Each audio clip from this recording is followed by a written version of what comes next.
If you grew up in the 1970s and were a fan of classic television, then you most likely saw The Brady Bunch. The sitcom, which premiered in 1969, grew to become one of the most popular of its time, launching several of its cast members into superstardom. And coming at a time that many believe to have been the golden age of TV, that was no small feat. Despite ending after only 5 seasons, The Brady Bunch was a hugely popular show with legions of adoring fans, many of whom believe that it ended well too early. And to this day, it remains a pop culture phenomenon.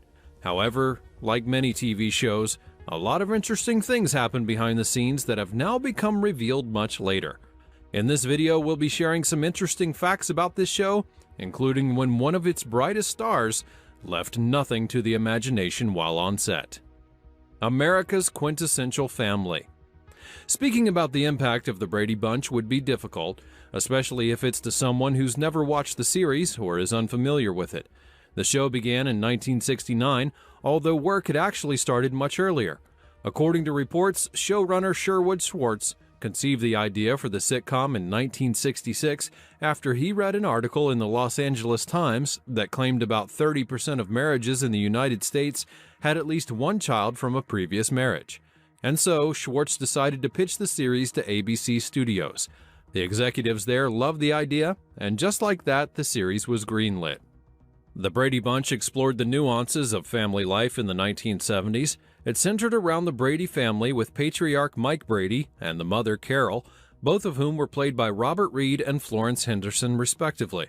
Mike and Carol had been married previously but had both been widowed, and so they met each other, developed an affinity, and then decided to become married.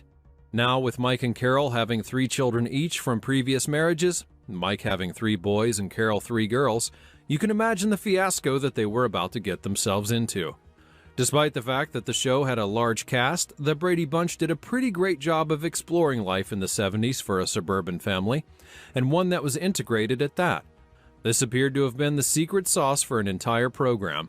The fact that they were an everyday family appealed to many audiences, and the writers also did a pretty good job of exploring each character to the fullest. The result was a show that managed to stand out amongst the many sitcoms of its era, and one that had a profound influence on pop culture even to this day. The diversity of each character in the family, as well as the many supporting cast characters, was explored, and fans definitely knew that they could always tune into the show for a great laugh or two. The rebellious Maureen McCormick. While the Brady Bunch had several interesting characters, one of the fans' favorites was Marsha Brady. Played by the amazing Maureen McCormick, Marsha was the oldest of the Brady girls. She was especially popular thanks primarily to her stunning looks and the fact that she was seemingly the model young American girl, innocent, young, impressionable, and with quite the swanky fashion sense. With Maureen also being a talented actress herself, it was easy to see why many people loved the character of Marsha. However, the problem, as with many characters, especially those who are adored by fans, is that there's always the risk of not wanting to switch things up. Fans are not so fond of seeing their favorite characters change, and while that can be handled perfectly in some cases, bungling up a character's evolution can affect the way that fans perceive them, as well as the actors who play the roles. This is kind of what happened to Maureen and Marsha, and it was the reason why Maureen actually grew to despise playing the role at the end of the day. As said earlier, Marsha Brady was the typical American good girl, and while that did play well on the show, Maureen secretly had an issue with it. For one, she didn't necessarily believe that it was true. Now sure, Marsha might have been introduced as the good girl character, but she was also supposed to evolve. Think about it.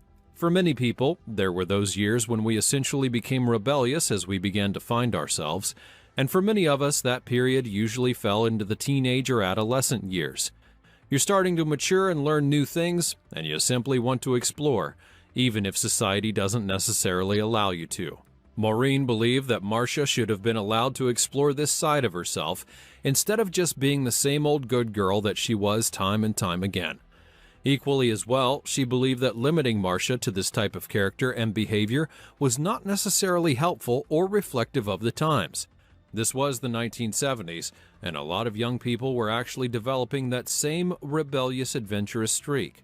And so, there should not be any reason why Marsha shouldn't do the same, especially since she was supposed to be the model American girl.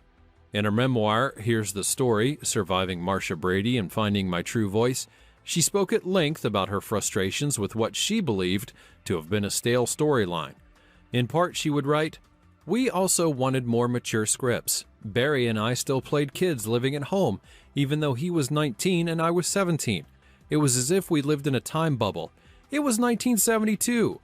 Our home was untouched by the world around us." Now, it's quite understandable that she would think that way.